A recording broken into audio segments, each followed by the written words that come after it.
Well, good evening and welcome to this live stream event on the 29th of September 2020. Martin North is my name from Digital Finance Analytics. Thank you very much for taking some time out on your Tuesday evening. Great to have you on board. And we've got a very interesting show tonight with Damien Klassen from Nucleus Wealth. He's on standby. He'll be with us in just a moment or two. As normal, though, just a couple of announcements.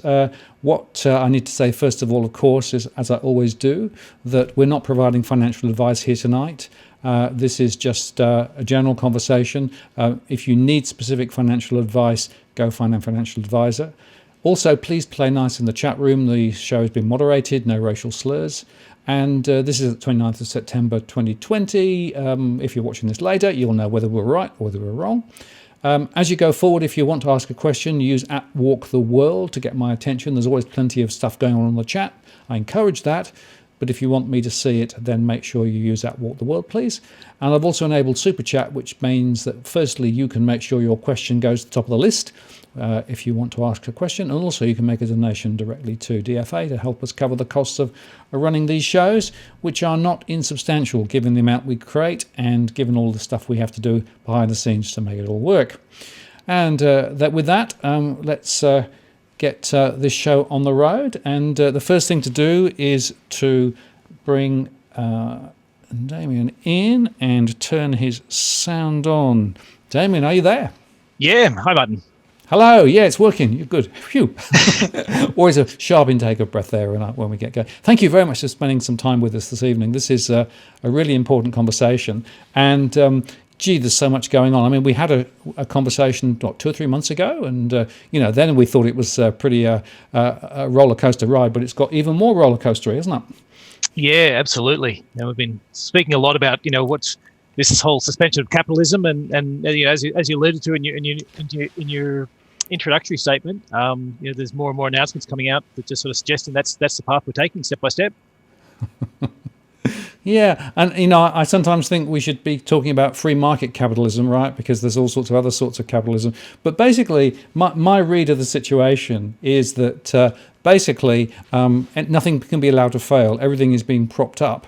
But there are some implications on that, aren't there? In terms of, well, if you actually start having businesses that are weak, and they extend credit to other businesses or stock to other businesses, and they basically get weak, so the contagion can grow unless you actually can control it. And that's the thing I'm worried about, the web of connectivity.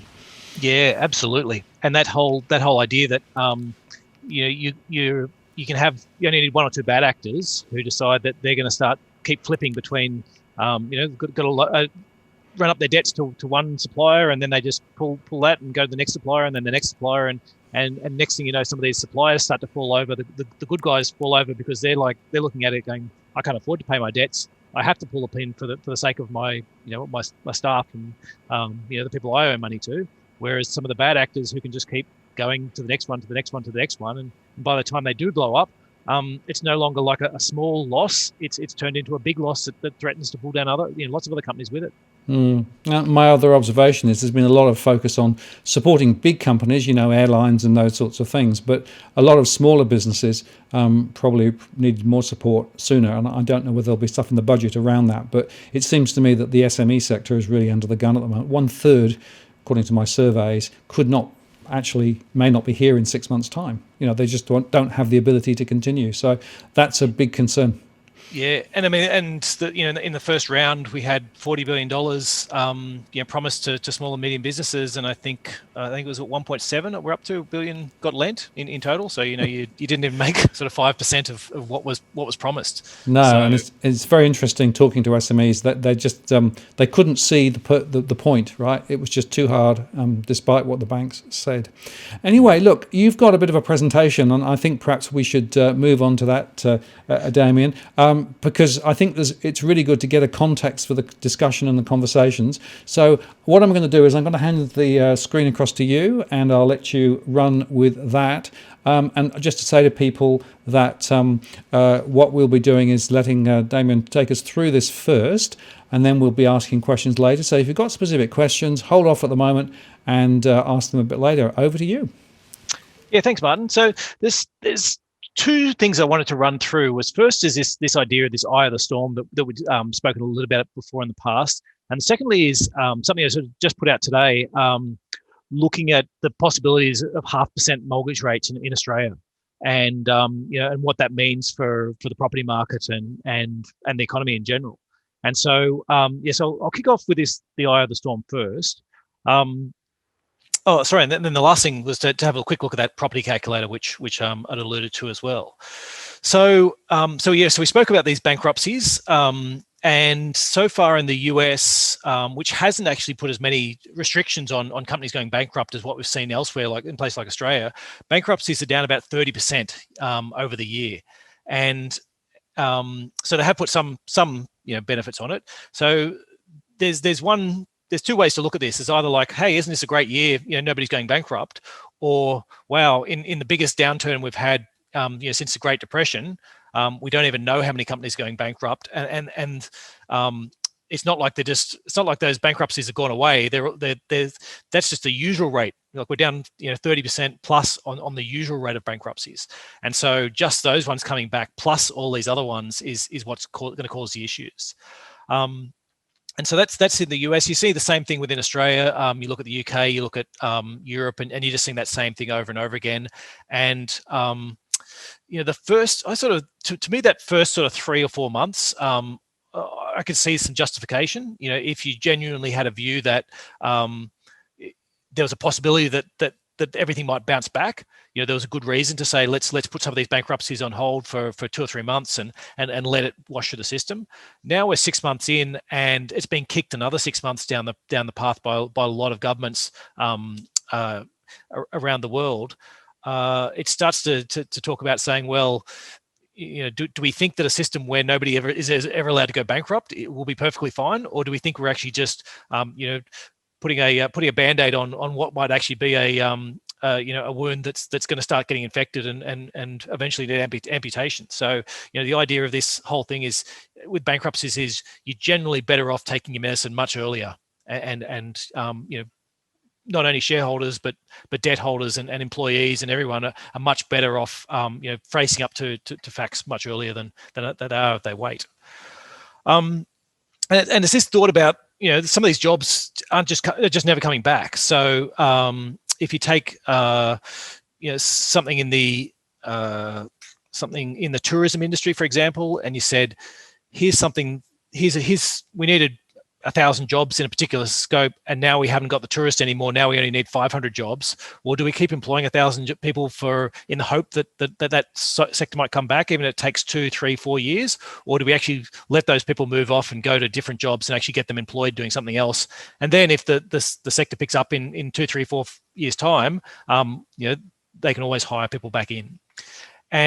And so, there's this two competing macroeconomic effects.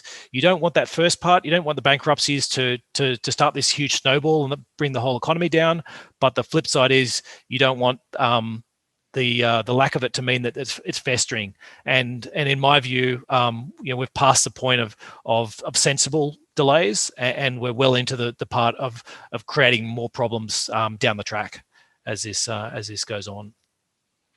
So, the question you step back for politicians then is, it's the same, and for anyone is, do you want to take a little bit of short-term pain for a large amount of economic gain later on, or do you want to take a little short-term gain for a large amount of economic pain later on? And the more sensible people would say, well, yeah, let's just take the short-term pain, but that's certainly not what we're seeing from politicians pretty much anywhere since the financial crisis. Is if we can kick it down the road, then it's done. It's kicked down the road until later.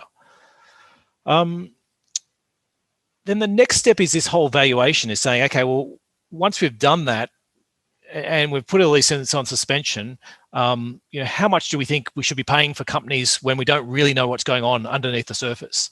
And I've got a chart up here showing, so this is the US forward price to earnings ratios. It's basically at highs. The only other time it's been higher is during the tech boom. So we've got these sort of record valuations, but the rejoinder to that from most is saying, oh, well, yeah, but that's because these are just depressed earnings. Earnings are going to bounce back as soon as there's a cure for the virus or next year or whatever rolls out, and then everything will be fine. And if said, okay, well, I've got this red line on the chart is saying, well, if you took 2019 earnings and assumed that that's where you could get back to, then you're still trading at price to earnings ratios that are above anything we've seen, any time except for the tech boom. And so it's that idea that yes, things will eventually recover. There's a lot of these companies are going to do very well out of it. There's some tech companies in particular that are beneficiaries, but there's a price for everything. And right now, with heightened uncertainty, do you really think that paying max top dollar for stocks is your best option? And in my view, no, it's not. That's where we're taking our sort of superannuation clients or our investors and sort of moving them into other assets where we think they can still make returns without anywhere near the risk that you can that they're getting in the equities market at the moment.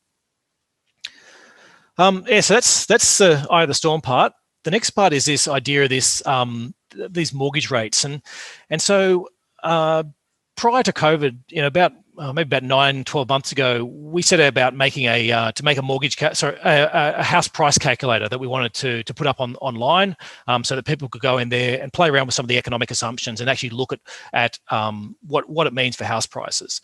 And the real reason for me doing this was that I wanted to be able to show to people that property was sort of in this purgatory period, I'm calling it, where basically it's so dependent upon interest rates that if you saw the economy improve and interest rates started to tick up, well, that basically puts a lid on property prices. And the flip side is, if the economy got worse, then that factored into to job losses, and then that sort of meant that property prices were going down. So you sort of had this idea that you had some downside for property, but you really didn't have much upside. And so one of the things I did within that calculator was look at just sort of interest rates and say, well, we've got a few different scenarios. So we do a bad case, a good case, a property paradise case, and we let you go in and play around with the assumptions once we've done it. So the idea is we'll preset a few things for you and then let you go in and play with the assumptions. And the big mistake I made was that we looked at standard variable rates, and we said, well, given where standard variable rates are and interest rates, let's just cap. We'll make it so that you can't make interest rates go any lower than 2%, which at the time sounded like a real stretch. But we're obviously there already, just about. And the Australian government's basically, not the Australian government, the RBA has put in a process and a mechanism to actually give us even lower interest rates. So there's a bit of talk about, will the RBA cut or won't it cut at the next meeting? To me, that's a bit meaningless now. Like, it doesn't, like what they're doing with their interest rates will affect the Australian dollar. So there's something in that, but the real game right now is what's called the TFF and term funding facility. And basically what it is it's a way where the RBA right now is lending to banks at 0.25%. So for 3-year loans, as long as that's loans are going out to small businesses or to mortgages. So they started this TFF, and initially it was limited to 3% of lending, 3% of, I think, total lending they'd done, 3% of their total book. Then they added in some extra ones. So that was the initial plan. Then they had an additional plan where basically if you'd lent a bit to businesses, you could actually top that up and lend out even more. And now they've added in a supplementary plan. So you're well over 5% now that the banks can lend. And it looks like it's here to stay. Nobody really seems to pay much attention to what's going on, but that's the real core in terms of what's going to drive interest rates in the Australian market right now. Is that TFF is what's letting banks bring their 3-year fixed rates down well below what their variable rates are. And so within that, you sort of go, well, what's happening elsewhere? I mean, Japan, Germany, France, they've all already got 0.5% mortgage rates. There's a bunch of acronyms that have been flying around Europe for years, where the European Central Bank has basically led the way, and the Australian central banks basically following what happened in Europe. So in Europe in 2014, they did a similar thing where they started at 10 basis points, so 0.1% was how much the central bank would loan to European banks, as long as those European banks went and lent it out as a mortgage. Then they lowered it in 2016 to negative 0.4%, and earlier this year they lowered it again to negative 1%. So to keep that in perspective, Martin, if you went out and got a loan, if you're in Germany and you go to Deutsche Bank and you get yourself a home loan, and you're paying 0.5%, say, in interest, what that means is the bank's effectively funding that is you're paying the bank 0.5% for it, and then the European Central Bank is paying the bank another 1% just to try and get you out there to lend the money. So the banks are already being paid to lend. There wasn't a lot of uproar in Europe about it because mostly they use quite long terms and it's quite arcane banker speak, and so I guess it just passes through. Some would say, oh, isn't that a great idea for banks? There's all this free money coming into all these banks. It's actually a terrible idea because what happens is banks basically make money from what's called a steep yield curve. So they want to lend out money at a long term and borrow money at a shorter term. So basically, when the curve's quite steep, when they can lend out for high prices and borrow for lower prices, they make lots of money. And it doesn't really matter whether interest rates are 5% or 10% or 0%. As long as they've got that steep yield curve, they make the money. And the problem is, though, because all these central banks are pushing interest rates down as far as they can, is we haven't got a flat yield curve. And so what that's meant for the banks is, European banks are down 54% in the last 5 years, versus the world market up 50% in the same time period. So might sound like it's a good idea for banks, but the forerunner and why we've been quite negative on the banks for some time is because this is where we think the Australian market's going. Is that if you're not getting an improved economy and you're just going to try and shove more debt into it, it means the debt's going to have to be lower and lower priced, and that's going to flatten the yield curve, and that's going to cramp all the banks' profits, and effectively you end up with they're almost state owned. You'd have to say, if you're pumping out and paying 2/3 of the interest is coming from the central bank and only a third of the interest is being paid by the actual person taking out the loan, then it's pretty close to being a state-owned bank. Australia's got other problems though, because we're sitting here we've already got twice as much debt as all these European countries. So you sort of go, well, all these European countries with all these low loans, there must be all this debt. But the reality is, they've sort of got household debt to GDPs of 50 and 60%, versus we're already at sort of 120. So we've already got a roaring fire going, and we'd like to pour a bit more gasoline on the fire just to get a little bit higher. So it's not a direct analogy. We look at the sort of the last few years as sort of saying, we had this boom in 2012 to 2017, where basically every factor we could think of was headed in the right direction. Credit availability, the price of credit, employment, population growth, foreign buyers, tax incentives. We've got lots of money laundering going on still, restrictive planning, and an undersupply. So we basically had everything you needed for that boom. Into the bust, and really all that happened was the credit got pulled back and everything else sort of stayed the same. Before COVID, we were sort of in a similar position. That credit availability eased up again, so that sort of got prices starting to tick a little bit higher again. And now we've hit this COVID, and we've got this price of credit and credit availability have gone boom in one direction. Employment and population growth have gone boom in the opposite direction, and so it's really leaving us in this point where I'm calling it a battle royale. There, we've got two massive forces meeting each other and saying, well, if that's the case, which way does the property market go under those conditions? Probably the closest analogy I have is what happened in Perth. So from 2014 to 2018, you basically had exactly the same financial conditions in Perth, all this easy credit and lots of lending going on, the same factors that we saw in the eastern states. But the flip side was they had a falling, increasing unemployment rate. And what we saw there was that property prices couldn't stand up to that. So when the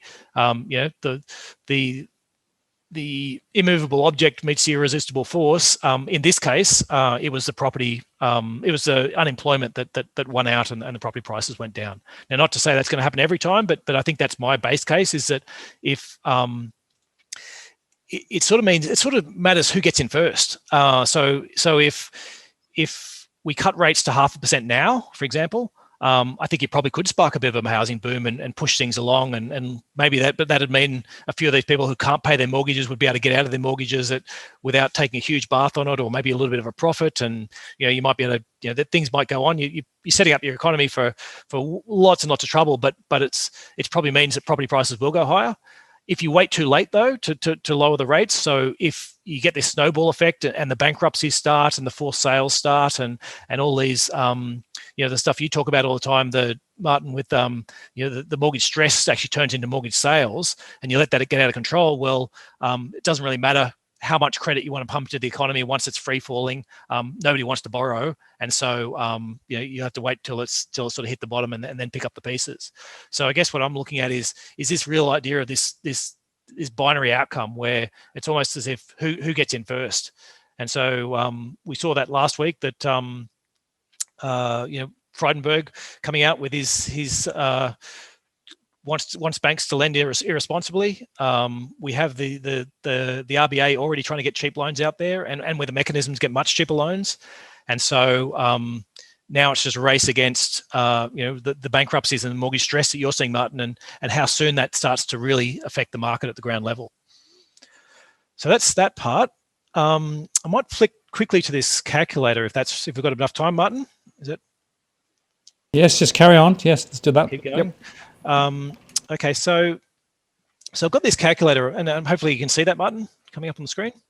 All good. Yep, carry on. All good. Yep. So the idea is, it's what I'm really trying to show here is that there's a couple of levers you can pull, and by pulling one lever, like you can't sort of go out there and make one assumption about, say, price to sales of a company, of a property, or an assumption about what the mortgage rate is going to do versus the rental rate, and not have that effect flow onto other things. So the idea is I've got 4 different ways you can forecast these properties. I'll start with a house. So you choose your unit or your house.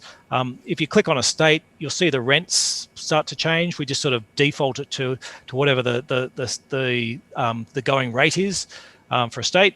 So let's say we're looking at New South Wales, $1 million with $200,000 down, just to make the numbers nice and easy.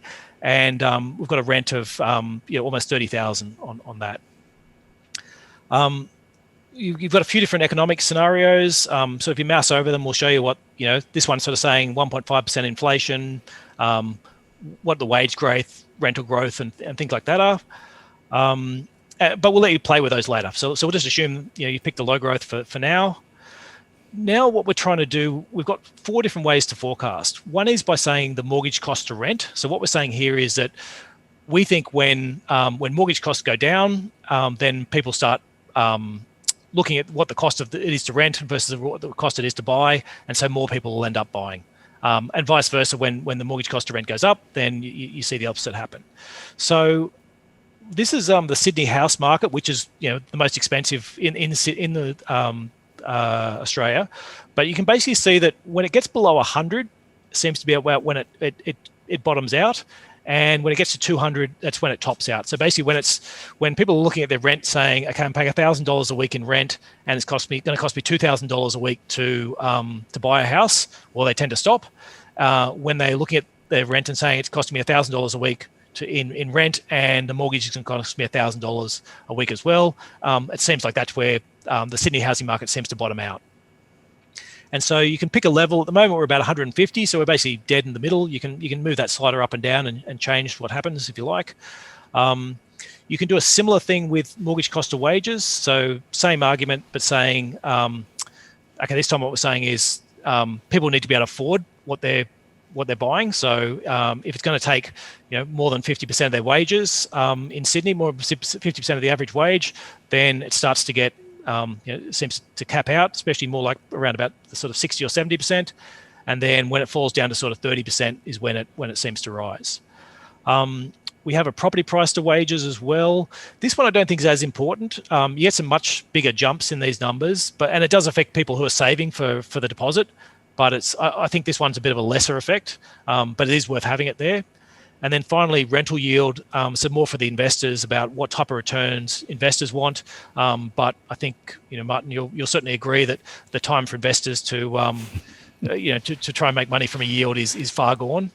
It's all about the capital growth. There's this, it's So let's use the mortgage cost to rent as the example. So that's basically saying, based on this one, with interest rates going down, we've got our property going up in value. I do a comparison if you're using debt or no debt. And we can jump in and play around with some of these assumptions. I think I've actually, I think what's happened with this is I'd preset this assumption. Sorry, let me, I was playing around with this beforehand. So sorry, that's with a 2.5%, with a 2.5% interest rate rather than a 0.5. And you can see it's basically going, look, the property takes a big jump downwards to start. Now, a lot of that's you're getting in costs, so your entry costs. And then it gradually works its way back over 10 years so that you're almost even. If you didn't buy it if you bought it without debt, and assuming you could find a property for $200,000, then you'd lose a lot less at the start, and you'd be in front by the end of it, but not massively in front. And this sort of shows the breakup of how much you invested, the entry costs versus the rent you're receiving, property costs, interests, and things like that. But then you can go and say, well, what happens if interest rates do fall to 0.5%? Well, let's pick 1%ers anyway. We won't go right in feet first at the moment. And you say, okay, what does that do? That sort of means that the property is actually going to increase in value over that time frame, given those factors. And you can look at some of these other ones and say, well, what do I think average wages are going to do? Because that will then affect. If I want to look at some of these other ratios about what does that mean for property price to full-time wages? Well, it's going to all-time highs. It's going to go 15 times.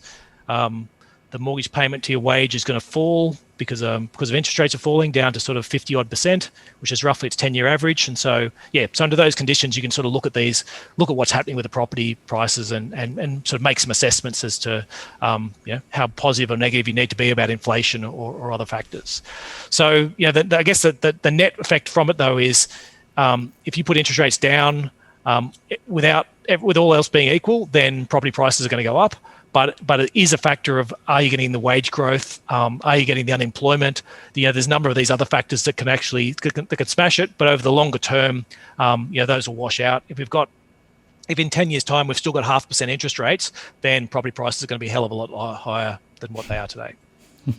So Excellent. Hopefully that's a bit of a summary, and we can jump in and take some questions. Yeah, great. Okay, well, thank you for that, and I'll let you switch back to your main screen. Yeah, this calculator, I think, is the best in the business that I've seen, right? Because it's a little complicated initially, but if you take it step by step, you can get a really, really good view of the very elements that actually lead to returns or not in property. And it's quite scary when you put all the numbers in, right?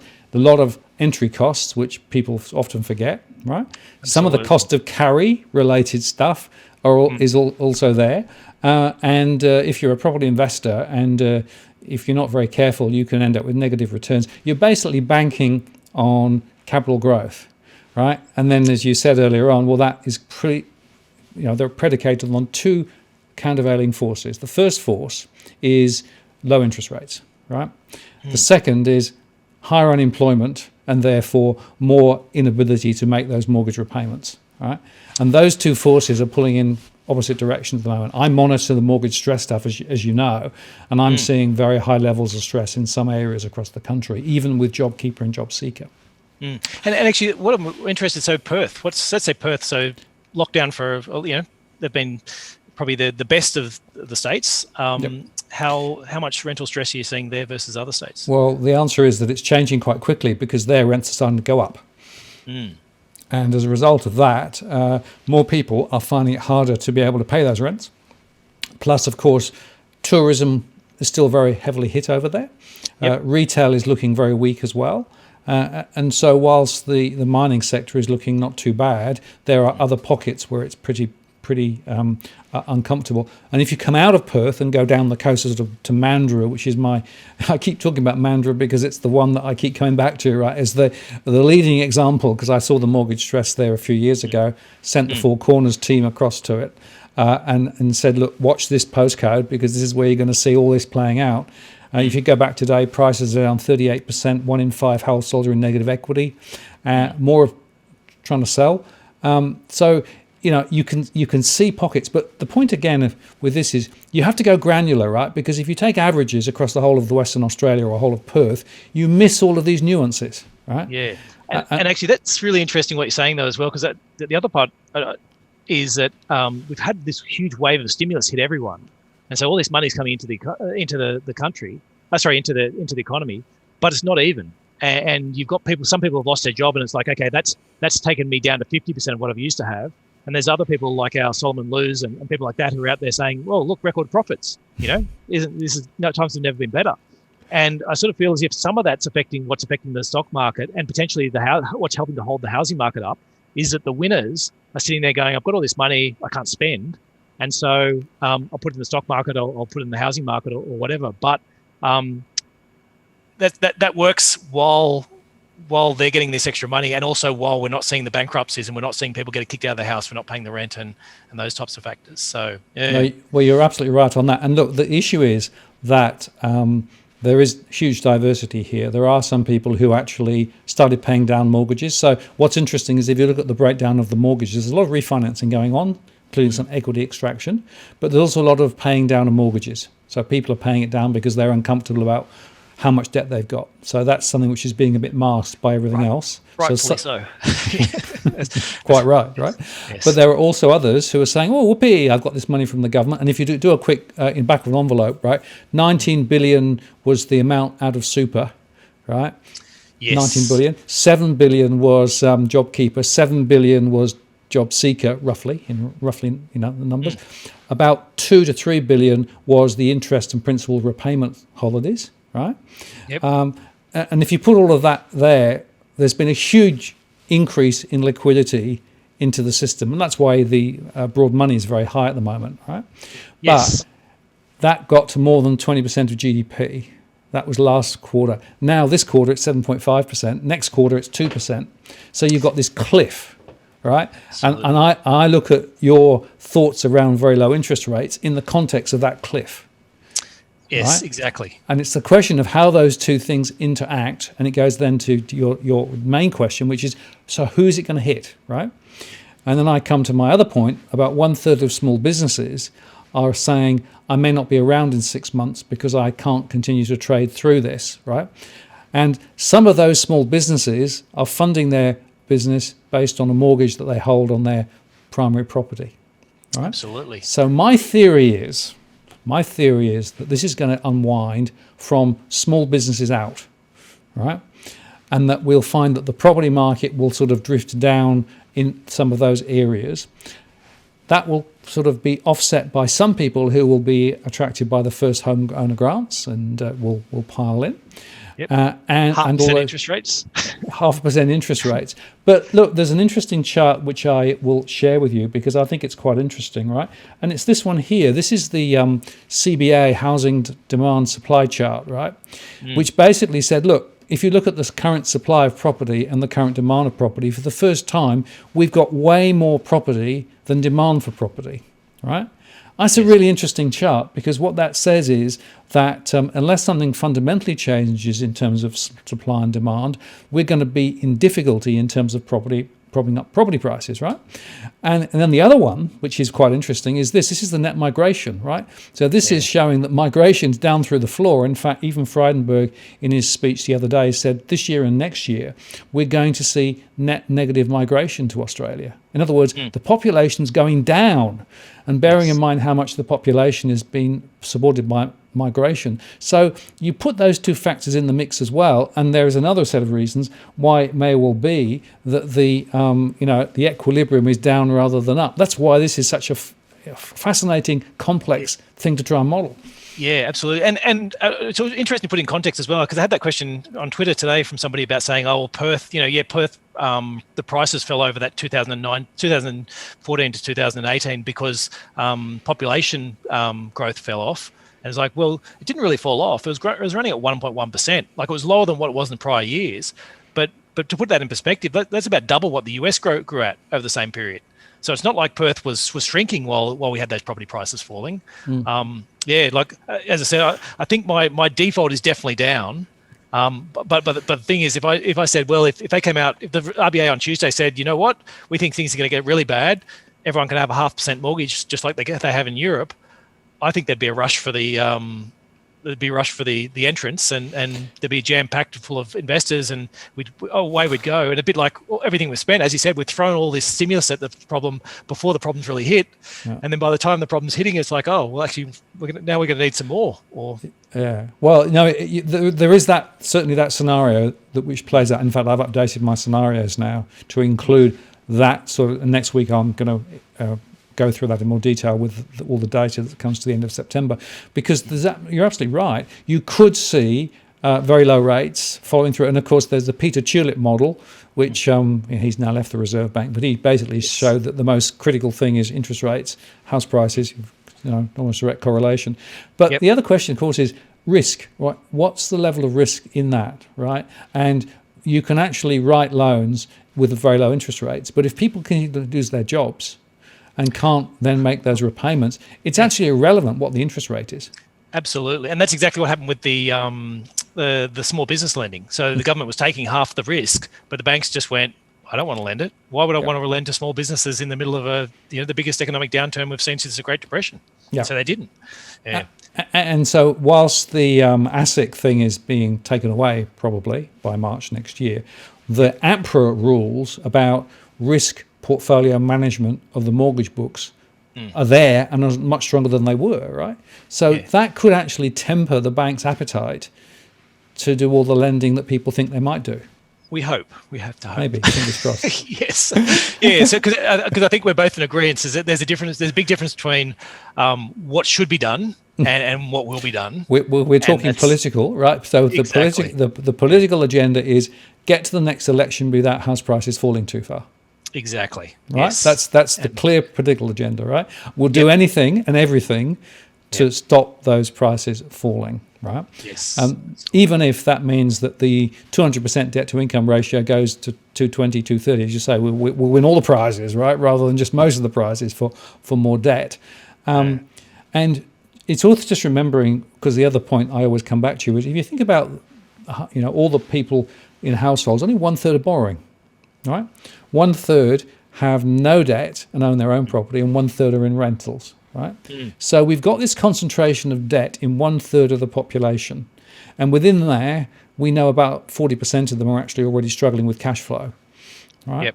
So you come back then to the question of the marginal borrower and the marginal buyer and how that plays into this too, right? Because you don't need them all to fall over. You only need a relatively small proportion to fall over to create forced sales and then to create more pressures more broadly in the economy. And that's the other thing that I think I come back to, which is that we know that a lot of those people without mortgages have been reliant on income from term deposits and things like that. Well, that's gone. I mean, there's no income from term deposits, right? So they're under some pressure. And of course, renters are also under pressure too. So there is a broader set of pressures on the economy than just the housing and market element. Absolutely. And yet everybody fixates on mortgages, mortgage repayments and interest mortgage rates. Yeah. And you'd only take, let's say a third of the people who aren't paying their mortgages at the moment can't actually, genuinely can't keep paying their mortgages. That'd decimate that whole housing market. So, and especially on top of all the falls, as you said, in immigration, which I've been racking my brain. I haven't heard a good scenario. We know that the government wants to bring in more people. I just haven't heard a likely scenario where they would be able to, because from my mind, where Australia really did well in the financial crisis, in terms of adding more people in the depths of that whole crisis, and if you want to call it is that we had lots of jobs here. So when people were saying, I've lost my job in London, okay, I'll come back to Australia because there's a mining boom going on, or I've lost my job somewhere else, or I'll move I'll move across. Whereas I think if you're in in another country now and you don't have a support network in Australia already, would you pick up your family and move it with the view that you might get locked down and lose your job? And what are you going to do? Whereas at least you're like, well, I'm in my own country. If I get locked down and lose my job, I've got friends or I've got relatives or I've got some sort of support network. And so, from my mind, I just can't see that immigration coming back anytime soon. But I'm interested in seeing people who have a different view. So. Yeah, well, there are some, but I spoke to somebody very senior in the airline industry the other day who said 2 years. expect it to be 2 years before travel is pretty much unblocked from most countries around the world. 2 years, right? And that's a scary thought. Now, I'm just looking at some of the questions here. Cookie Boy asked a question to both of us. I'll let you answer first. Could we see interest rates go up? And what would be the trigger? Well, under my scenario, never again. Like we're already talking about. I mean, it's a one-way trip, isn't it? Yeah, and the issue is the more debt we add, the less you can ever put it back up again. Like we're going to have to start moving interest rates. When they do, they'll start talking. They won't be talking about 25 basis points. They'll be talking like, yeah, we're going to put up interest rates by 3 basis points this month, and then wait and see how much unemployment that causes before they'll move on. So, no, look, I think, look, I can't think of any reason why. Well, actually, sorry, no, the biggest reason is modern monetary theory or the like. If you saw a concerted effort to spend as much money as possible, then you could see interest rates rising again. Beyond that, I struggle to think of a reason why we could. Yeah, I tend to agree. I mean, there was quite a lot of publicity the other day from an article that was suggesting that rates could move up faster. But, the Reserve Bank said it's going to be at least 3 years, right? And they're controlling the yield curve through that mechanism that you discussed earlier on. People haven't got their head around that yet to understand precisely what they are doing. This is more about controlling the rate, right, out along the yield curve, and then dictating essentially the real rate. And of course, the other thing that's happening, which is something that's also is worth focusing on, is that the funding that the Reserve Bank is funneling into the banks at these very low rates is replacing bonds that previously were written overseas. Yes, right? Absolutely. And this is something which people haven't got their head around, because it's not necessarily expanding the bank's balance sheets. What it is doing is replacing one set of funding with another set of funding, right? It's at a lower rate, but that's the other thing that people need to understand. And the point there is that the banks can choose what they invest that money in, right? So are they going to make more loans?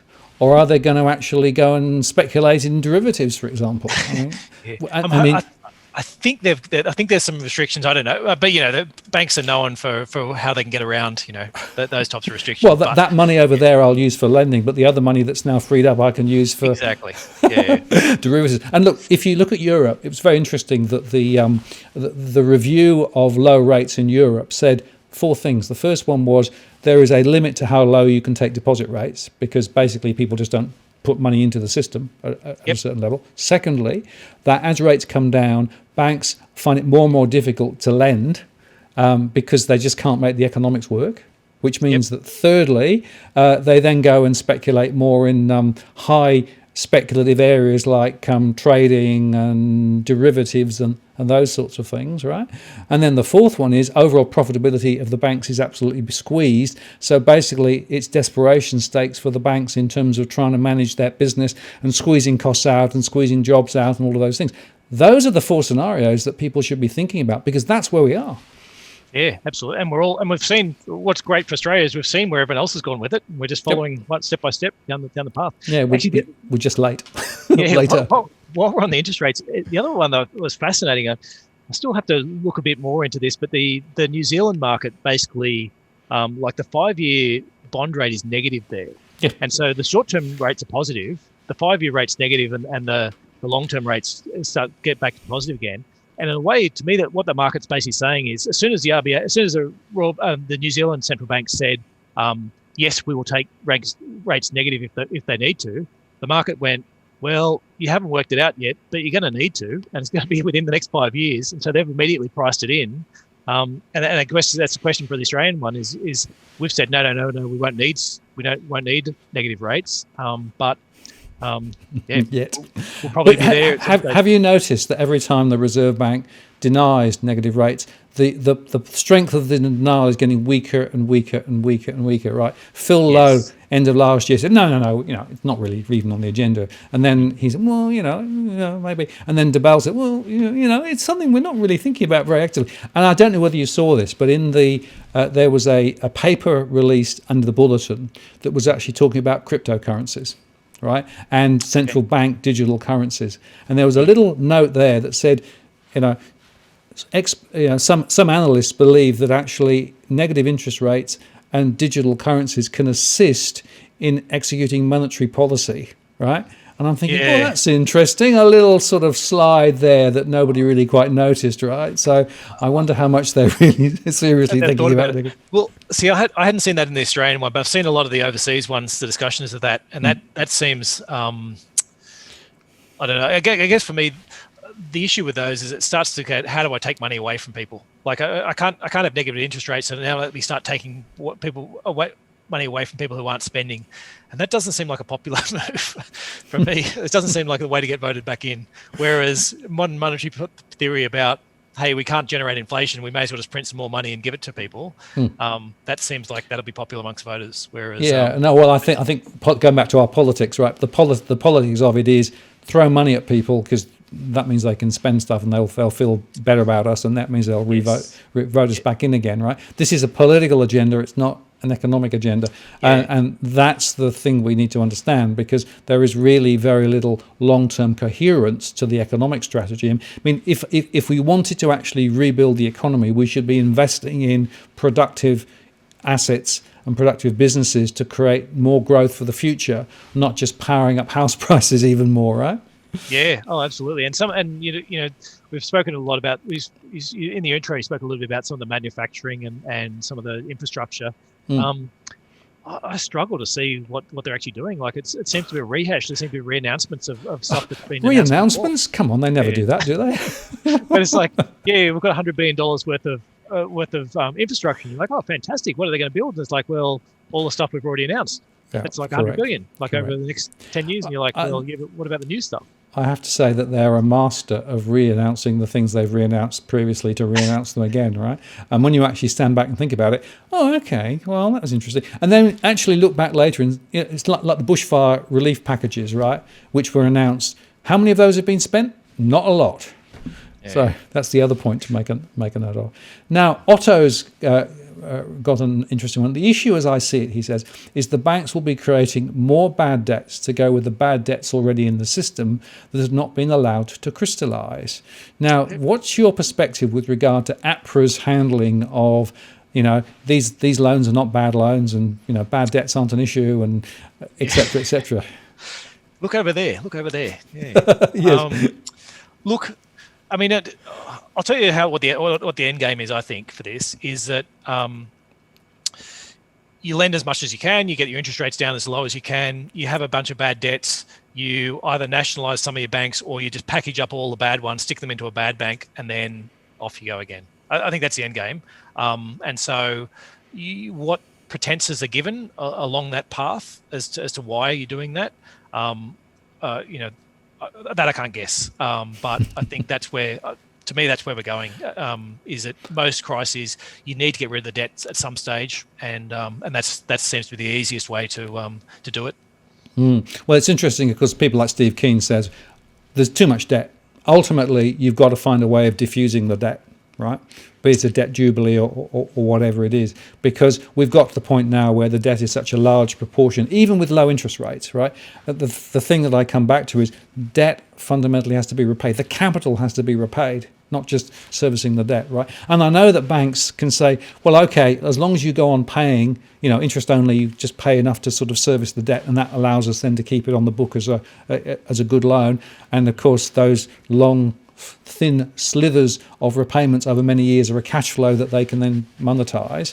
But at the end of the day, there's debt that is stuck and has to be repaid at some point. Yeah, and it's not good for the people who have the debt though either. No, the thing is, like, everyone sort of talks about saying, oh, the banks and all this stuff like that, and it's best for these people. But realistically, for somebody who's in a position where they were probably bankrupt 6 months ago, the last 6 months have probably been terrible for them. Like every day waking up and going, oh God, I've got to try and get this, and okay, oh, fingers crossed, I hope we don't go back into lockdown or whatever's going to happen. Maybe I can get it back to 80% of what I used to make, and then I'm like break even. I'm not getting any further behind, or things like that. That would have been far more humane to pull a pin on them, 3 or 4 months ago, and say, there you go. You know what? You are bankrupt. It's really sad. It is traumatic, but that it's very cathartic now you've got a blank slate. You've actually got a position you can actually get out of this, versus actually saying to that same person, you know what, have another 6 months of wondering whether you're going to be able to afford it, and you're going to lose your house and all these other things. So, well, it's very interesting. Free market capitalism is built around the idea that sometimes there will be destruction as well as creation, right? And that's actually quite cathartic, and actually means the capital goes to the more value creating activities rather than just supporting everything, right? And of course, around the world, we've got zombie companies all over the place. I think we've got zombie households as well, who've got massive amounts of debt and basically are just struggling just to keep everything, roughly on track, using things like buy now, pay later to be able to sort of try and manage the cash flow and all of those things. That's not conducive to household confidence, which you need to be able to actually get to go out and spend more, because they've got no money to spend in the first place, and secondly, they don't feel like it. So that whole issue of confidence, right, is, I think, the critical issue. Or to start new businesses. Like, am I better off having all this capital tied up as a bank, all this capital tied up in these dying businesses that you're trying to, if I can just scrape this, I can get some more money and they can make their interest payment this one, or dropped it, gone, that was into a bad bank or wherever it is that's been pushed aside and written off. And now I can actually worry about, okay, where am I actually going to get some growth from? Where's this new business idea that will actually make us money? Yeah, no, that's spot on. And it's worth just recalling, in the US, after the global financial crisis, we saw prices start to sort of move down. But the peak of the fall was actually 4 years after the global financial crisis, right? And the peak of defaults was also about 4 years, right? And it's the same in the Ireland and same in the UK. So this is another, I think, important point to understand, that this is not something that's going to sort of magically turn itself around, right? Even with all of these low interest rates and everything else, we're going to see this grind down with high unemployment for a long period of time, more business failures, more mortgage defaults. And, that is going to take, half a decade to really turn around and come back the other way. So we're actually looking, I think, as potentially a lost decade compared with where perhaps we were going.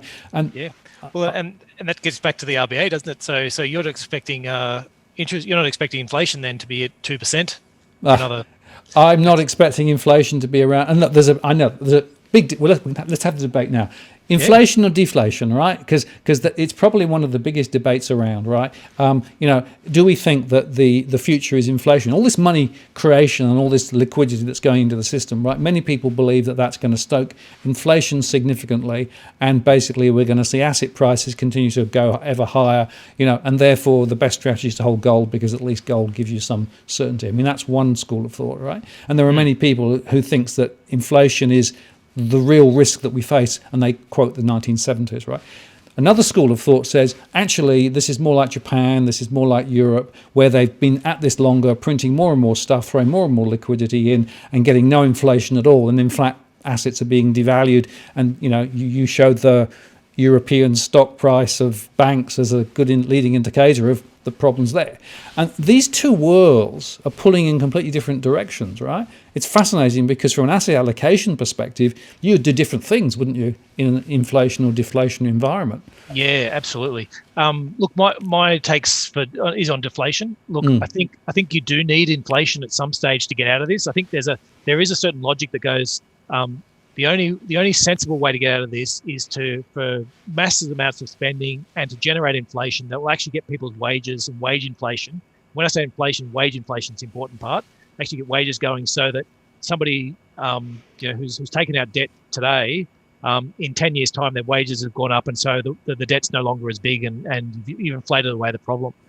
But I can't see that happening yet. So I think that the logical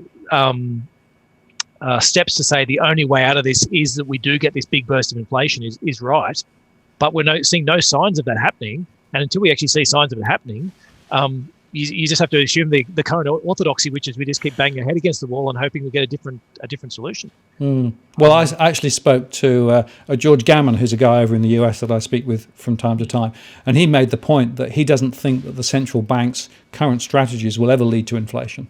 Right? No. They've actually got to break the mold and basically think of a different set of strategies if they really want to bring inflation back.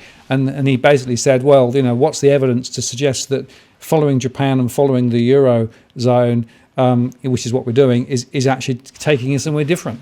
Yeah, and I guess I'd argue, look, we came off the gold standard in the 70s, and at the time we had this huge oil boom, which really drove prices, which really pushed prices right throughout economies in this upwards. And so there's a question about how much of that inflation was genuine, too much expansion, and how much of it was trying to allocate scarce resources across an economy.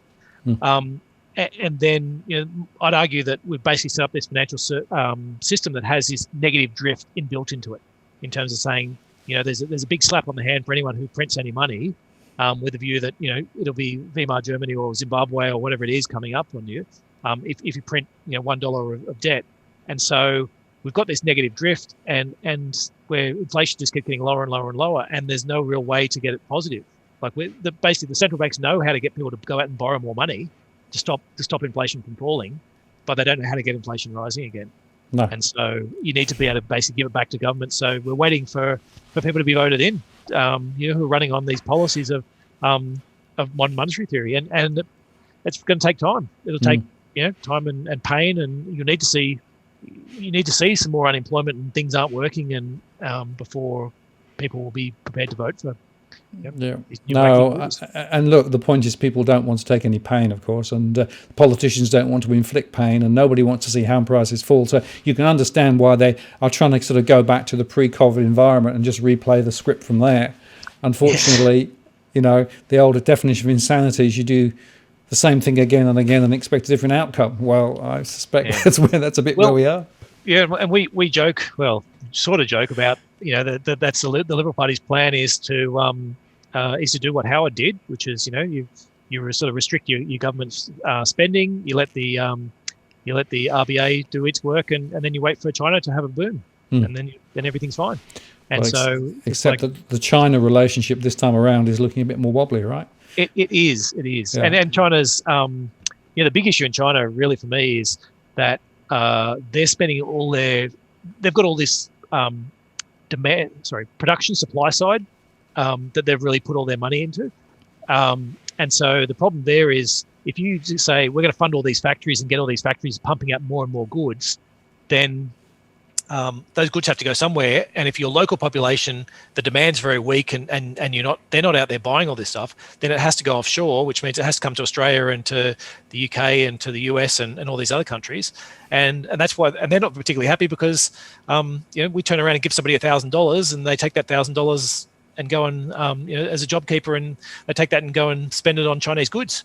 And so there's no Australians who've been employed in that. So we want it to be, we want the $1,000 to go back into the Australian economy to employ people, to get more people working and get the whole thing going again. So, that's just going to create more and more problems going forward. So more political issues. No, it is, and it just shows you how complicated this whole thing is.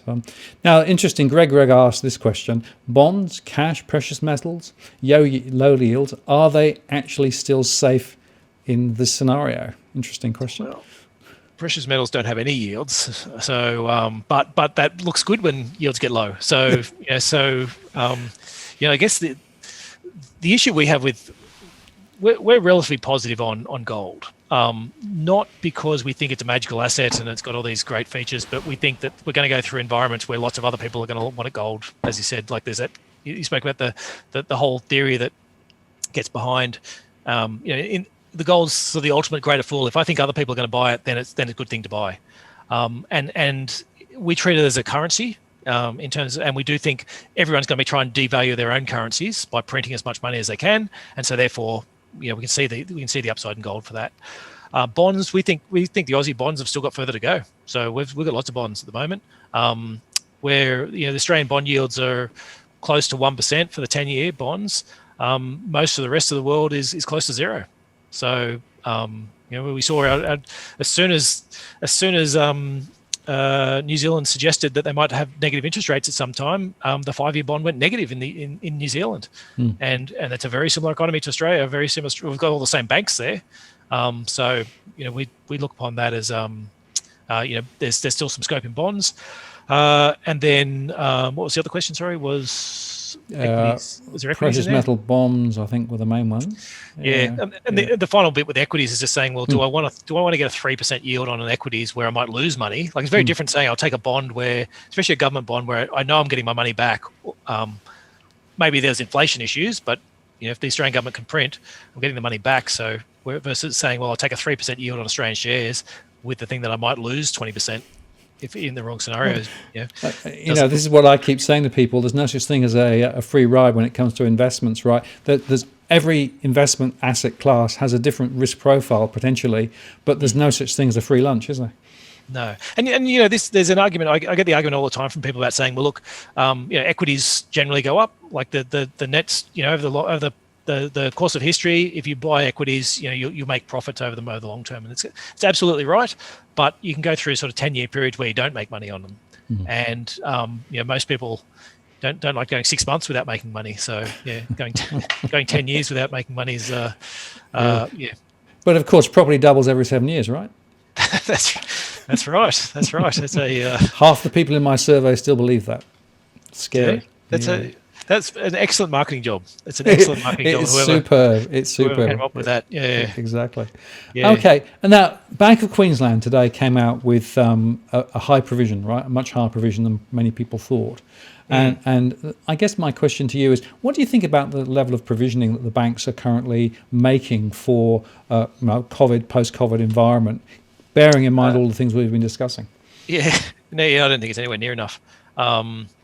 Look, but I mean, the fact that you can have such large proportions of your book not paying any interest at all, just having a holiday and not have to provide it and make the assumption that it'll all come back, is concerning for people who thought that accounting, this is what accounting was for, was to make sure we knew how big these problems were.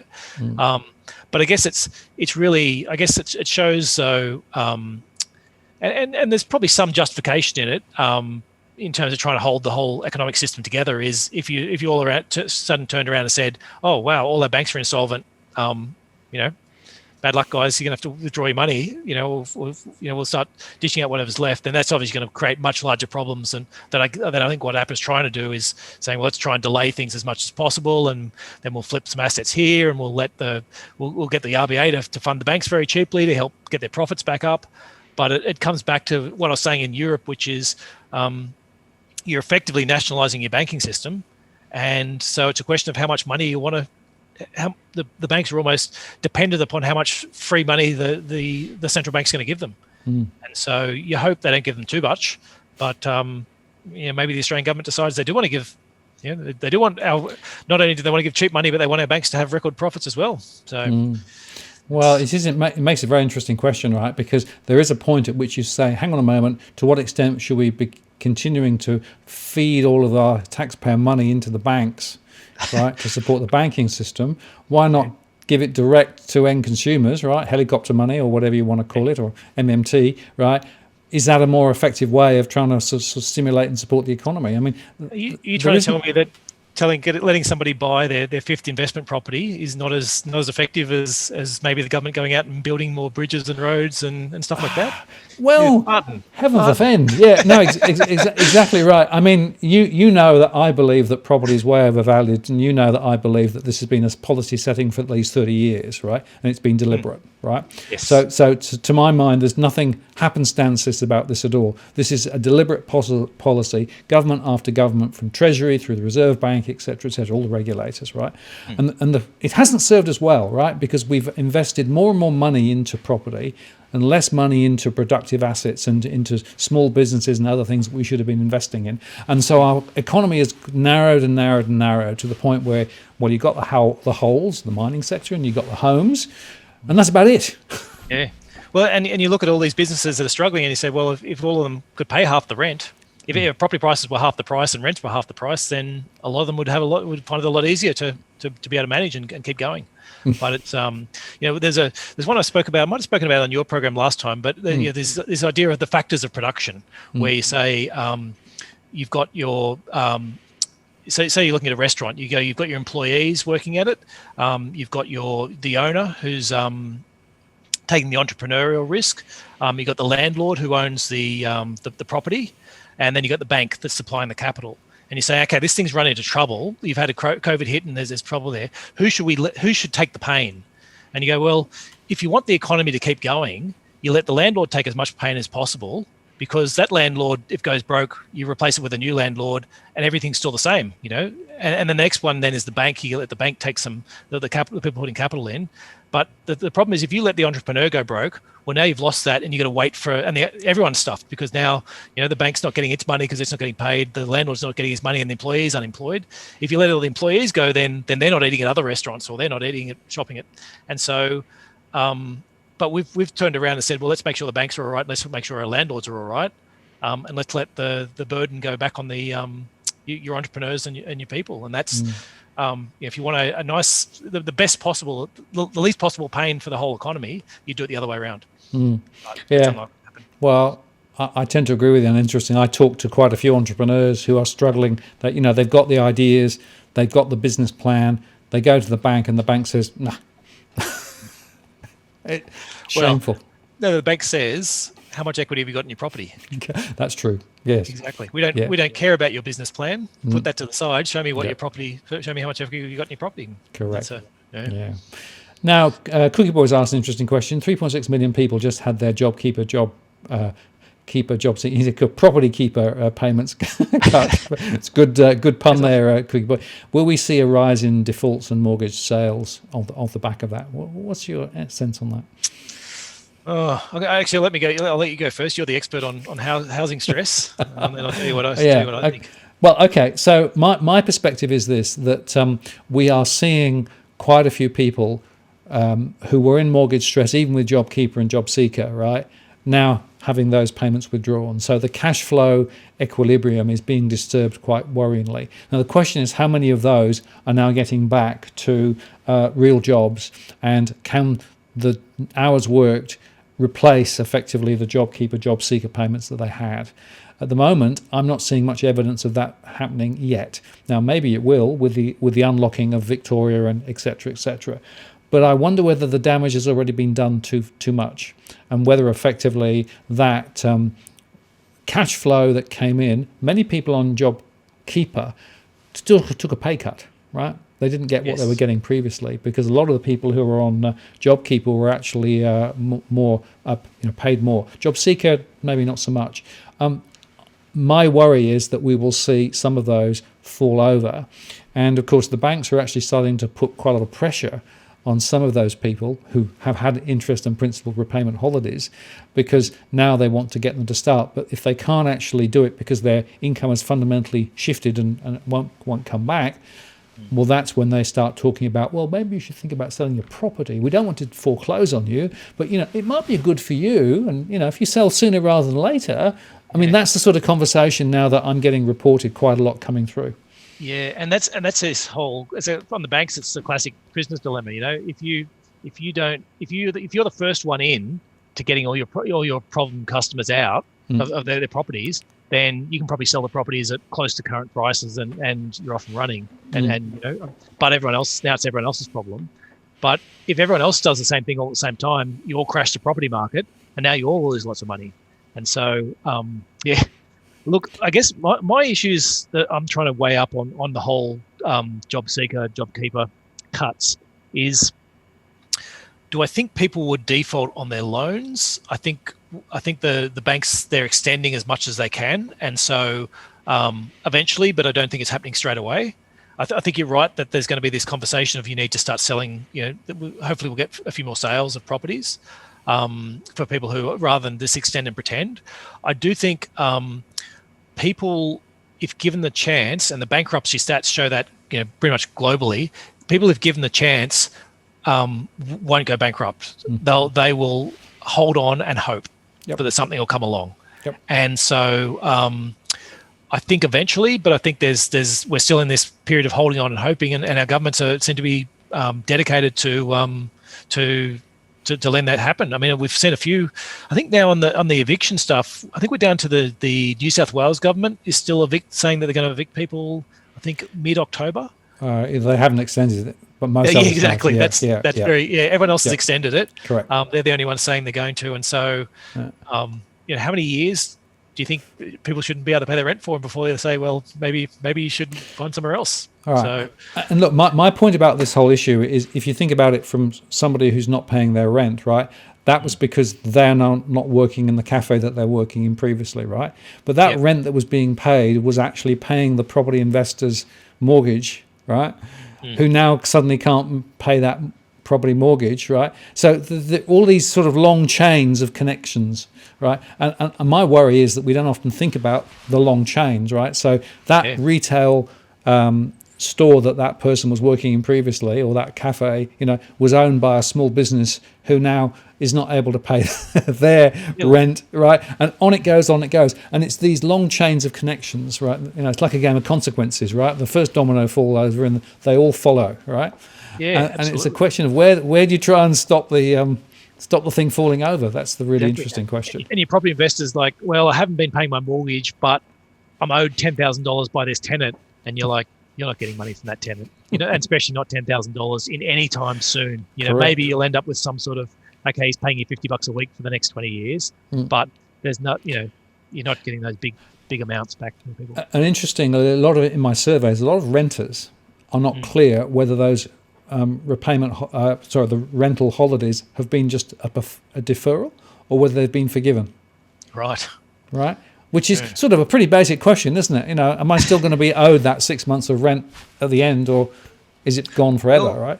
Yeah. And I guess it's that the word holiday is sounds inviting, doesn't it? Yes. You're sunshine, sea, what could possibly go wrong? Whereas I think from a lot of the people who own the properties are probably going, well, holiday means you get to not pay for a little bit, but you're still paying at the end. No, indeed. Now, a couple of people are asking about Chris Joy's property market views, which are still relatively bullish. And of course, Westpac came out recently and said, well, we could see 15% property price rises, in a couple of years. And it's interesting, we're seeing a bit of bifurcation in terms of, Fitch came out and said, well, no, prices are going to fall perhaps 10%. NAB's still down rather than up. I mean, can anybody predict, do you think, what's going on, or are there too many variables to make any sense of it?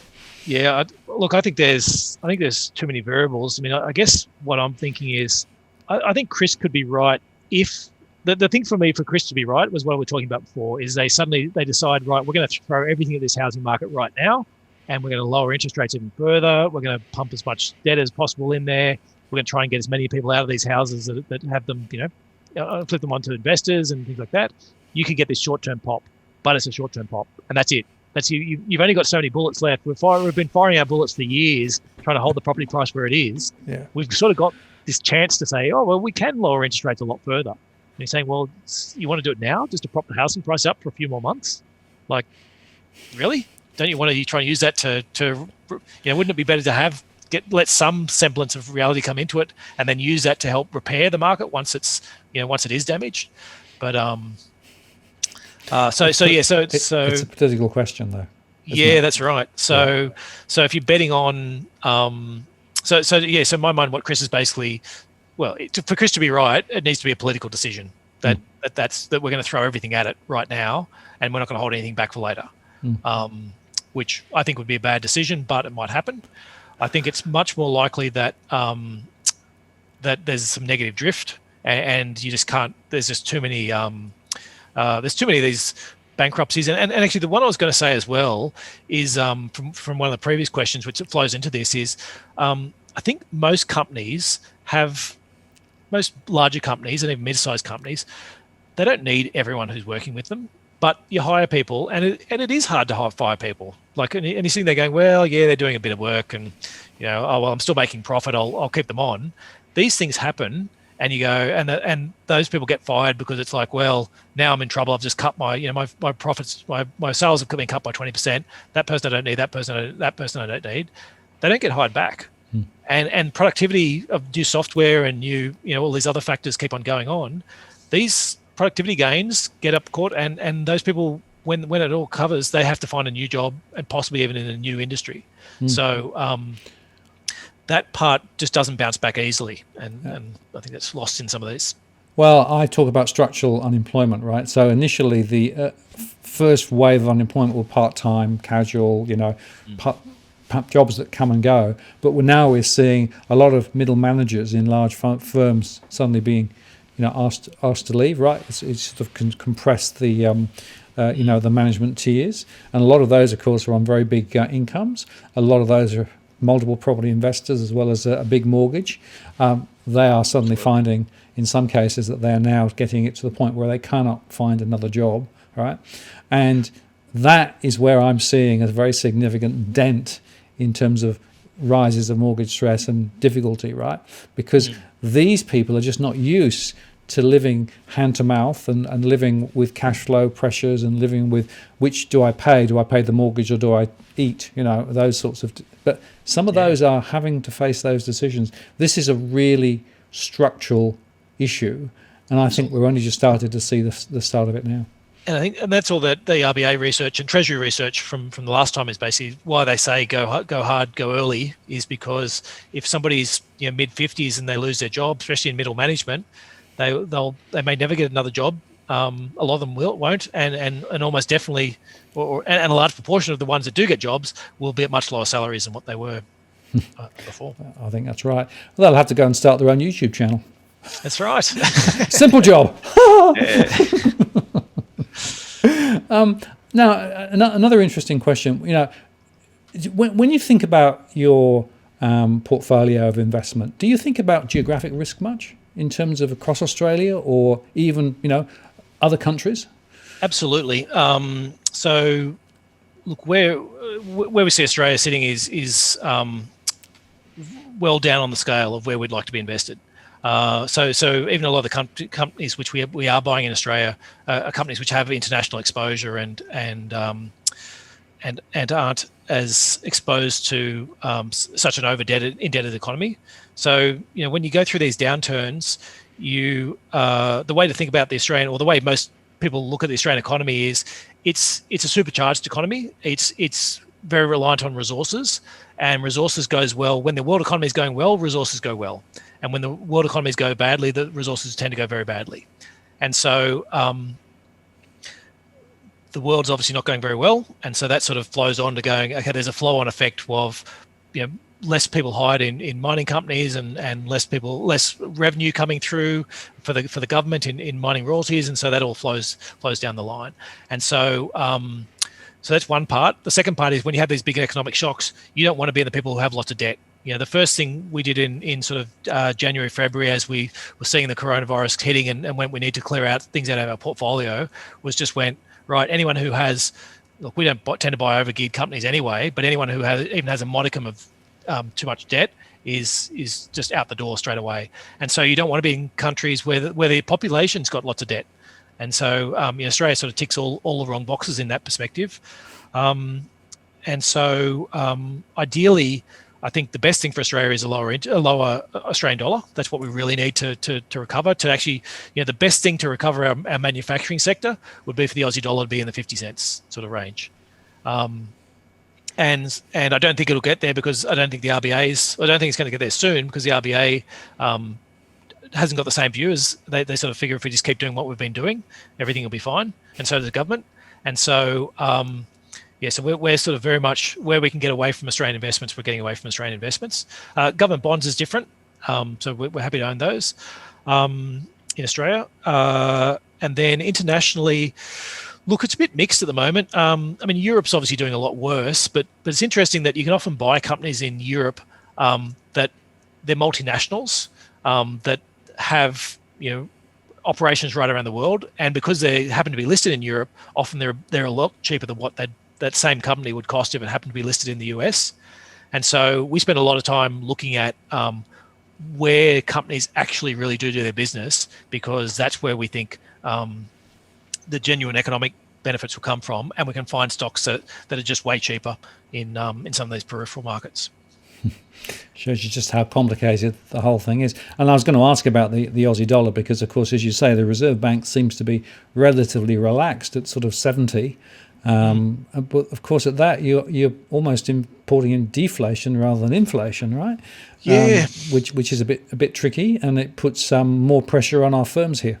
Yeah, I mean, everyone's been playing the currency devaluation game, except for Australia, really, over the last few years. The US is really, the US sort of starting to get to the swing of it, printing as much as they can. Japan's been playing it for 10, 15 years. Europe's trying to do it as well. Australia's sort of tended to not really want to try and get the Australian dollar down, and I think there's I think we'll have higher unemployment because of it. So I think eventually we'll get there, but I think it would be less taxing for the population if we could get the Australian dollar down faster. Yes, interesting. Now, there's a couple of other questions just come in. One which is from DIY, says, I'm going to reiterate what Mike Martins, I did a show with Mike Martins from Canada the other day. Do you think there's enough foreign investing in property through SPVs for property drops to be insignificant? So there's basically this idea that people are still investing from overseas into property in Australia. Interesting theory. I'm not sure I subscribe to it particularly strongly. Well, yeah, I mean, I honestly don't know right now what's happening with foreign property, whether it'll come back. I think there's certainly within China, there's certainly political will to try and prevent any help to Australia at all. So if they can prevent money coming in from China to Australia, they will. I think Australia's turning a blind eye to foreign investment that shouldn't be. Like we had when Joe Hockey was Prime Minister, there was there's a lot of discussion about foreign investment and what they're going to do to crack down on it, and all these new rules put in place. But then as soon as Turnbull came in, that all went out the door, and and Morrison as well has paid no attention to it. So I think the government's very happy to turn a blind eye to foreign investors and let them skirt the rules. But it's whether foreign investors have the willingness, I guess, to buy Australian property in this, and that part I really don't know. Well, certainly the data that I've looked at looks as though it's relatively weak, although, of course, there's a bit of speculation that there could be still money laundering going on. There's, the property sector has been renowned for money laundering here in Australia, and of course the government never followed up on the recommendations from various international bodies to make sure there's stronger identity checks when people are actually buying and transferring property and transferring funds. I personally think that's a deliberate strategy as well. Yeah, I mean, that was on that graph of the things that's driving the property prices. That's one of the ones we've got on there is money laundering, because that's Yes. I think if we're not number one on the list, we're pretty close to number one on the list internationally for great place. If you're trying to get rid of, if you've done something wrong in China or another country around the world, and you want to try and hide it somewhere, the Australian property market is fantastic for doing so. Yeah, so, and Canada's there too. Mike Martin was saying exactly that as well, that Canada's got another big issue there as well. So it's all very complicated, isn't it? Yeah. Whereas I can't, if somebody says to me I'd like to invest $1 with you, then I've got to send through all these AML checks, and I've got I know list and all these things right. like that. Yeah. And you're like, here can somebody turn up with a sack of cash and buy a property and no questions asked. Yeah, one rule for them and one rule for everybody else. Here's an interesting question. It says, great discussion so far. Good. Damien, what's your 10-year forecast for yields of Aussie bonds and Aussie equities moving forward? A long-term view. Yeah. Well, look, I think the Aussie bonds, they're eventually going to go up, but I think they're going down first. So a 10-year bond at the moment is 0.9%, I think, if I didn't check today, but it's in that ballpark. And so that's not a very good return over a 10-year period. But if the bond yields go down first, then we actually think you can pick up some money on some of these. So it's that part where, because all these assets are so finely priced, we're being quite. We're thinking they need to be proactive in terms of moving your money around over the next few years. So yeah, if you locked your money in and you just stuck it in today and then forgot about it, you're getting less than 1% in 10-year bonds. On shares, it's probably a similar number, maybe a little bit higher, but not much. I think there's going to be much better opportunities though. So the types of, I guess what I'm thinking is the types of annual returns you're looking at are going to be right now, given where the way markets are prices are so low that just trading in and out and saying, well, if it falls 5-10%, then I buy in, and then it rises 10-15%, then I sell out, is going to make you way more than sort of sitting there and saying, I'm just going to buy it and forget about it. I think there's, and I don't think there's going to be the same companies. I think we are going through some very large structural changes in terms of which companies are making money and which ones aren't. And I think that's, so I think a set and forget investment for today is not really where you want to be. In terms of the way we look at, we tend to do 7-year forecasts, and on our numbers, we can see making a bit of money in bonds over the next couple of years, but then sort of giving it back over, if you just held on, giving it back over. So you've got 2 or 3 years of making money, and then some money, then a few years of giving it back. Equities, we suspect, is more likely for a downturn first before making it back. Having said that, once we clear all this, we can see a number of quite positive things coming through, not quite positive technological changes. So we're actually relatively positive over a 10-year period about where assets are going. We just think the next 3 or 4 years look pretty bad, and you're going to want to be quite conservative for the next 3 or 4 years. Yeah, so it's interesting. Bumpy ride, but perhaps pulling through. And as you say, there will be opportunities later. But what about wages growth? I mean, that's the other factor, isn't it, right? We've had no real wages growth since 2012, if you look at the statistics, right? And even the Reserve Bank is saying wages growth is going to be lower ahead rather than where it was previously. I mean, that seems to me the other critical factor in all of this. Absolutely, and the RBA itself got its, it was doing some sort of negotiating with its own staff and screwing them down on wages at the same time as telling everyone else they need to raise wages. Look, it's endemic. Like it's a if it's we've brought in so many people from overseas, under the guise of skills shortages. A lot of them is really because we want to pay lower wages. It's very easy to find people out there who want to get a visa within Australia and might have some IT skills, and so then what it is to have to pay more to get somebody locally. So what that means is we've set up this whole system to try and keep wages low. The great thing about being able to work from home and all this telecommuting and things like that's gone on is a positive in many ways for businesses, but it's also just a bigger negative for wages, because it means now that if I'm talking to somebody in the next suburb over, and we're hiring them and doing everything over Zoom calls and things like that anyway, well, what difference does it make if that person's in the Philippines or in India and a third or a quarter of the cost? And so not every company will do it, but it will mean that it just keeps a lid on wages within Australia. So I think there's some big structural problems. I think there's we're going to see one of the big technological changes I was talking about over the next 10 years is this whole idea of automation and things like driverless cars and things like that, just taking away jobs from lower paid employees. If the governments aren't actively trying to help people switch jobs, then that's going to keep wages low in a whole bunch of industries, and you're going to be left with this sort of two-tiered system of you've either made it enough that you're valuable enough that you get paid quite a lot, or you don't have the skills and you're at minimum wage. And so that's it's a big issue. And I don't think the government's obviously not keen to raise some of the minimum wages and things like that. So until you actually see government starting to come out and go, you know what, we will lift minimum wage by 4% next year, and all our award wages will go up by 4% because we want people to have more money to be able to afford the mortgages to be able to get the economy going again. Whereas at the moment it seems to be saying, well, no, I want to keep your wages lower, but I'll give you more debt if you like. So until that flips around, I think we're stuck in a low wage growth environment. Okay, well, we're coming to the end of our show tonight, but one last question briefly. Of all the indicators and indices that are out there, what do you think is the best one to sort of keep a leading eye on in terms of an early indicator of what's going to happen over the next sort of 9 to 12 months? In which area? Sorry. Well, I'm thinking, you're making investment decisions all the time. You're trying to work out what the asset allocation should be, and all of those things.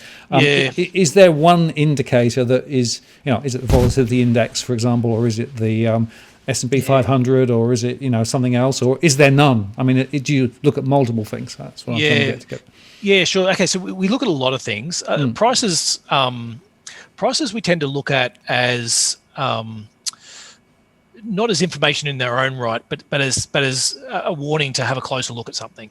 So we tend to look a lot at return over medium period times. We look a lot at returns on reinvested capital. So how much money are companies keeping? How much extra debt are they taking? What types of returns are they getting on those?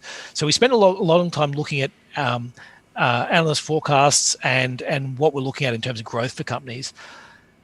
Having said that, right now, analyst forecasts are terrible. Like companies don't know what they're going to earn. So analysts don't know. And sometimes they get caught in this loop where, like we've seen companies we follow that have upgraded their earnings because strategists at the brokers that are following them have come out with bullish agreements. And so therefore the companies have upgraded their earnings. And then the strategists have come back and upgraded their earnings again on the back of the companies. And you're stuck, like you're just basically saying, you guys are telling them and they're telling you and you're telling, and everyone's saying how positive it is. And then the company's going out. Because the dance goes on. Exactly. And then going, well, we didn't make those numbers. So trying to get to that earnings forecasts is what we think is the key part. But right now, those forecasts are terrible. And so we're going for everything we can. So we look at your data, which we think's great in terms of giving us a nice fast read on what's going on. There's plenty of other sources on those, but the problem with all these other sources is you never really know. Like let's say CBA comes out and says, "Hey, we think the economy is going great because all our credit card data's going ballistic," and you're like, "Yeah, well, what's it doing relative to the cash transactions?" And they go, "I don't know." And you're like, well, we know everyone's paying by credit card now because nobody wants to pay by cash and everyone's tapping. So we've got no basis of it. So there's those types of things where there's lots of those mini bits of data, but we just don't trust any one of them individually. And so it's a matter of trying to grab as many of those as we can and put them all together and then come up with the answer. But yeah, I wish I had a better answer for you. But no. I mean, you've made the point which I wanted you to make, which was that there's a set of complexities here in terms of trying to decode what's going on. The data is partial. A lot of the data is myopically produced by organizations who have agendas, if I can put it like that. Absolutely. Right? True for real estate data, true for a lot of the transaction data from the banks, true for the home loan data as well. I mean, it is very hard to navigate. And of course, even the official indices, the ABS employment statistics and all those things, I mean, CPI, all of those are myopically skewed as well. So it's quite hard. Our own treasurer comes out and says, here's the official unemployment numbers, here's the numbers I'm using. Yeah, and you're like, correct. Yeah. Shouldn't the official ones be the same? Yeah. Exactly right. So I think it highlights the complexity. Damien, I really want to thank you for tonight's conversation. I found it really interesting and I've learned a lot. I see the stream has been very positive too, so thank you for your time. And I'll put the links below to Nucleus Wealth. I do recommend that calculator. I do recommend your research. We do feature your research from time to time on our other channels as well, because I think you've got a really good finger on the pulse. So thank you for your time tonight. Thanks for having me. Always good. Come again sometime soon, because these things are moving very quickly. So you're welcome to work anytime. And I'm just now going to go across to the main camera and just acknowledge a few people on the stream here. Adida, Nifi, Nico, Savannah, and Jeff. Thank you for your contributions tonight. Just to say that I interviewed George Gammon this morning. In fact, I made two shows, one for this channel and one for his channel. My show with George will be up tomorrow. We spoke about the Fed, and basically the Fed and the Future is the title, so that's worth watching. George was on fire, so watch out for that. And I will just finally say that next week, on the 6th of October, I will be running a live stream. Now that's budget night, and I don't promise to be able to have up-to-date budget information at 8 p.m. when the budget starts at 7:30 p.m, but I'll have a go. But I'm also going to talk about the September scenarios and also our mortgage stress data, so that should be a show worthwhile. And I think that we will have a really interesting debate there, and also, as I say, some of the budget stuff as it comes out. So I want to say thank you to everybody tonight for spending time with me and with Damien. Damien, once again, thank you very much for your time. Really appreciate it. And great work. I do love those models. I love your property calculator. I keep recommending it to everybody, so I hope you get a lot of hits on it. Much appreciated, man. Yes. Okay, right. Thank you, everyone. I'm going to end it here. So good night, one and all. The NBN held up. Yay. So we got there. That's really good news. And we'll see you next time. Martin North from Digital Finance Analytics, signing off.